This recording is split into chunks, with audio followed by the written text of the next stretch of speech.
The Lakers take a first-round exit to Ant-Man and the Timberwolves in JJ's first year as head coach. Throughout the series, LA was exposed for not having a big man, as Minnesota's Rudy Gobert had playoff career highs with 27 points, 24 rebounds in Game 5. Yesterday, Rob Pelinka addressed the Lakers' off-season plan. Take a listen. LeBron is a GOAT, one of the GOATs of the game, and he's a completely selfless leader, and I think we saw that in this playoff series, moving to playing more off the ball and committing to the defensive end. And I think it's just a testament to his championship DNA and character. And I think LeBron's going to have high expectations for the roster, and we're going to do everything we can to meet those. But I also know that whatever it is, he's going to still give his 100% every night, whether that's scoring, assisting, defending, rebounding, leading. We know that's going to always be 100%, never wavers. All right, Rob Pelinka obviously endorsing LeBron. Wendy, what should the Lakers' off-season priority be? So I've got good news and bad news for the Lakers. The good news is that they have the top-end talent. They have the star players. That's the hardest thing to get. Getting Luka is a transformational moment. You have LeBron, who he was on my second team All-NBA. He averaged 25, 8, and 8 after turning 40 years old. Same here. And, obviously he's not going to be there forever, but he's still competing at a very high level. And Austin Reeves finished very strong. The bad news is that they are not just a big man away. They are probably 3.5-ish moves away. They do have the ability to make those moves because they don't have to trade or acquire another star player.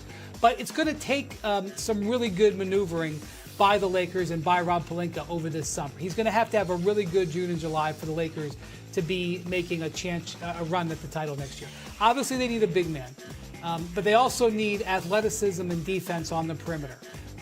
They were already probably short on that before they traded Max Christie, who helped them in that regard. And they need to build out their roster. They don't have depth. Even if they replace some of the frontline players, they don't have depth. If you look at the teams that are competing to win the whole thing, Cleveland, they play 10. Boston, they have the 6th man of the year. They have 8 or 9 great players. Oklahoma City, they play 10. If you're going to compete... Willing to do that last year, but then chose he didn't have to do that because they didn't find somebody. I also think that hearing his comments around Austin Reeves was interesting, kind of almost talking about him as like a big three or a pillar. And that's a legitimate asset.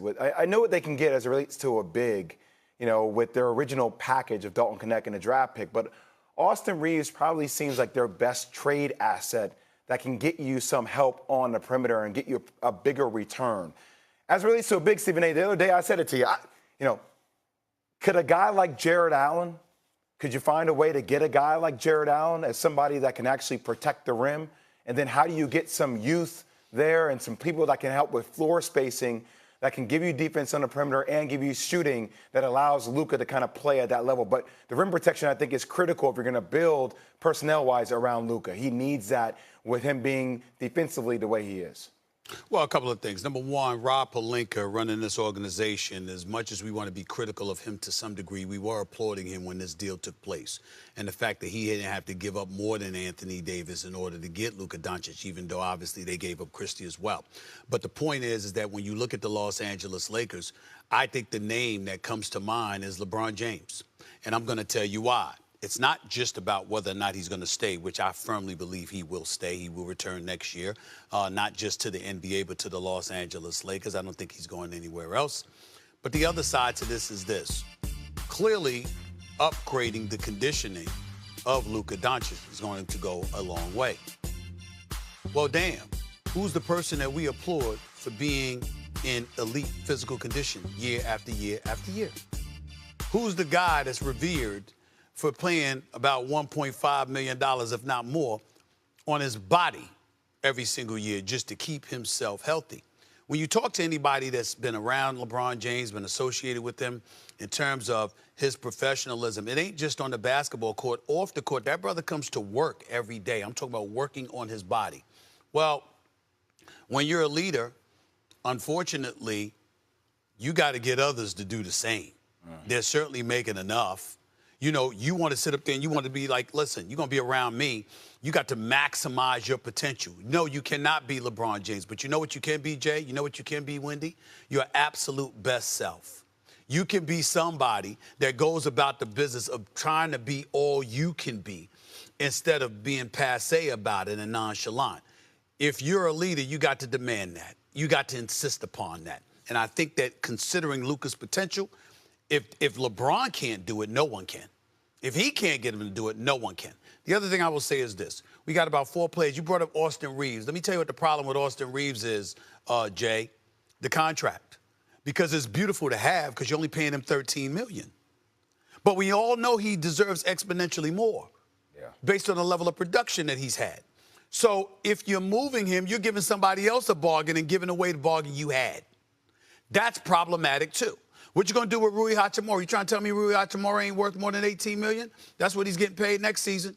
He's worth more than that. I'm looking at a Gabe Vincent. He's at 11.5, even though he didn't do much this year. You trying to tell me he's not worth more than 11 in today's NBA economy? I'm looking at that. I'm looking at a Jared Vanderbilt, who Big Perk was talking about should have played, should have been thrown out there. He's at 11.5 million. If you look at these Laker contracts, yeah, they're movable. But because of the relatively low number they're signed on, what's the chances of you getting the equitable compensation that you need in order for the services that you're giving away? I think that's a legitimate question, and I think that's something that Rob Pelinka has to figure out. Yeah, all I know is it's going to be a busy summer. Lakers, Wendy, you're not going to have much time off. Go ahead, last word. Go ahead, Wendy. The Lakers do have things they have movable contracts, as you said. They have 1 tradable first-round pick. They have 4 pick swaps, and they have the city of Los Angeles and the Stars on their roster. This could be done. This is not an insurmountable thing. 2 years ago, the Mavericks missed the playoffs. They knew they had to build out around Luka. They made several mid-level moves and used the draft. Year later, they were in the finals. That's not off the table, but they've got to have a great summer. No, Wendy, we're not saying that they can't do it. I'm saying because of the price it's costing you, right? When we bring up the first and the second increment, looking at these contracts that are clearly movable, it clearly can be done. I'm saying, is it possible that you might be giving away value? For whatever it is that you're getting in return, it's going to be more costly and possibly not as efficient. That's my concern. I know they can do it, because you got the contracts to move. Wendy, you can respond quickly. That's called general managing. Okay. There we go. That's why I brought up We'll leave it there. Wendy, no Paris this summer. Gotta get your croissant stateside. Sorry, buddy. That's Speaking what of you think, Molly. I'll see you in July. Oh, Jalen Brunson with another clutch shot, adding to the resume. Where does he fall on Steven's A-list? We got top clutch shooters remaining. The Lakers take a first-round exit to Ant-Man and the Timberwolves in JJ's first year as head coach. Throughout the series, LA was exposed for not having a big man, as Minnesota's Rudy Gobert had playoff career highs with 27 points, 24 rebounds in Game 5. Yesterday, Rob Pelinka addressed the Lakers' off-season plan. Take a listen. LeBron is a GOAT, one of the GOATs of the game, and he's a completely selfless leader, and I think we saw that in this playoff series, moving to playing more off the ball and committing to the defensive end. And I think it's just a testament to his championship DNA and character. And I think LeBron's going to have high expectations for the roster, and we're going to do everything we can to meet those. But I also know that whatever it is, he's going to still give his 100% every night, whether that's scoring, assisting, defending, rebounding, leading. We know that's going to always be 100%, never wavers.